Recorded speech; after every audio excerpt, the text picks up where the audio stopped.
How to install Minecraft on Mac? In this video, I'll show you how to install Minecraft on your Mac without risking any sketchy downloads. And if this video helps you, please consider giving a like and also subscribe to my channel because that really helps me out.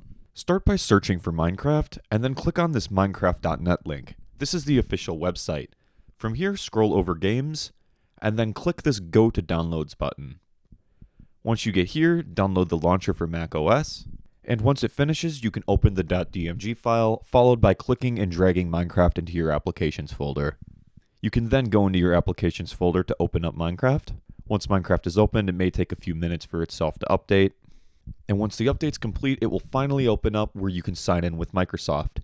Minecraft is not a free game, so you do need to own it on your Microsoft account to play it. But assuming you own it, you should be able to log in to get your Java edition up. Once logged in, you'll be to the main screen. You'll only be able to install Java Edition because Bedrock isn't available on the Mac. All you need to do is hit play, let it download at the bottom, and once it finishes, you'll be able to play and launch the game no issues. If this video helped you, give it a thumbs up and please consider subscribing to my channel. Thank you.